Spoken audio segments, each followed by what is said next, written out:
Yes, kaze mukuru mwese mudukurikiye, tukaba tugiye kurebera hamwe uko imikino yarangiye kuri uyu wa gatandatu. Duhere hano mu gihugu cy'Ubwongereza muri Premier League aho Leeds United yatsinzwe na Tottenham ibitego 2-1. Ikipe ya Arsenal itsinda ikipe ya West Ham ibitego 2-0. Ikipe ya Manchester United itsinda ikipe ya Sunderland ibitego 2-0, naho ikipe ya Chelsea itsinda ibitego 2-1 cya Liverpool. Tujye mu Butaliyani aho itari Serie A aho Lazio yanganyije na Torino ibitego 3-3. Ikipe ya Parma itsindwa na Lecce igitego 1-0. Inter de Milan itsinda ibitego 4-1 ikipe ya Cremonese. Hanyuma ikipe ya Atalanta inganya na Como igitego 1-1. Tujye muri Espagne muri La Liga aho Real Oviedo yatsinzwe na Levante ibitego 2-0.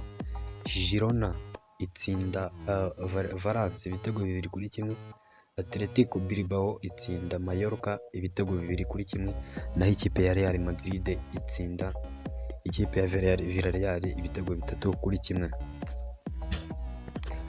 Yes, tuve muri Espagne tujye mu Budage muri Bundesliga aho Augsburg yatsinze ibitego 3-1 ikipe ya Wolfsburg. Ikipe ya Bayern Leverkusen itsinda Union Berlin ibitego 2-0. Ikipe ya Dortmund inganya na Leipzig igitego 1-1. Hanyuma ikipe ya Werder Bremen itsinda ikipe ya St. Paul igitego 1-0, ndetse ikipe ya Eintracht Frankfurt itsindwa na Bayern Munich ibitego 3 byose ku busa.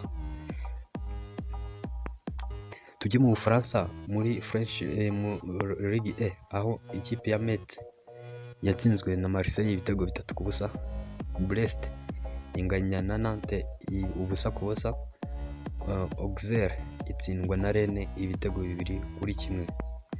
Hanyuma mu Buholandi ikipe ya Sparta Rotterdam yanganyije na Ajax ibitego 3-3. Ikipe ya Stade itsinda igitego 1-0 bwa AFC Volendam. Ikipe ya Swell itsindwa na PSV Eindhoven ibitego 4-0.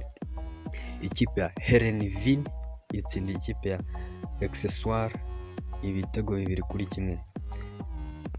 Ubwo hari mu Buholandi. Tujye muri Portugal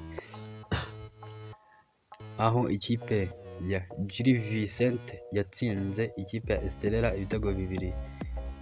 Ikipe ya Nacional itsinda Moreirense ibitego 3-2. Ikipe ya AFS itsindwa na Alverca ibitego 3-1.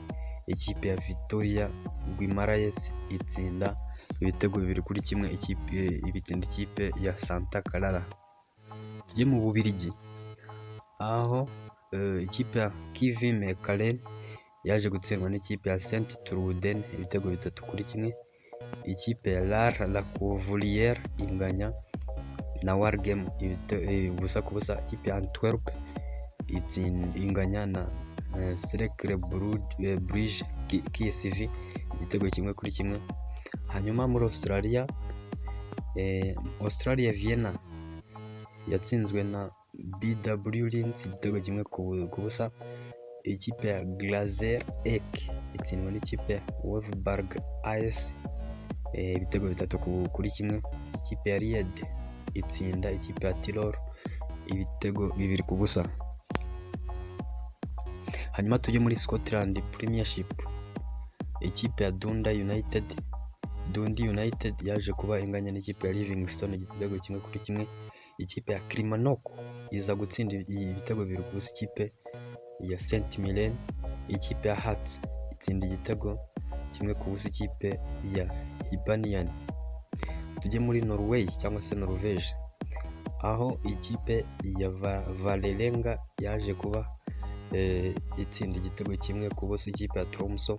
Ikipe ya Sandefjord itsinda ikipe ya Brann igitego 1-0. Ikipe ya Kristiansand itsinda ikipe ya Molde ibitego 2-1. Dusoreze muri Sweden aho ikipe ya DG4 yaje kubinganya igitego 1-1 n'ikipe ya Djurgården. Ikipe ya Mujabi itsinda ibitego 2 ku busa ikipe ya Elfsborg. Ikipe ya Oster itsinda ibitego 3 ku busa ikipe ya Halmstad. Akaba rero dusoreje hano amakuru yacu, aho turakanda subscribe, wayikanda ugakanda like kugira ngo tujye tubana mu makuru menshi agiye atandukanye. Mukomeze mugubwe neza, turabakunda neza cyane.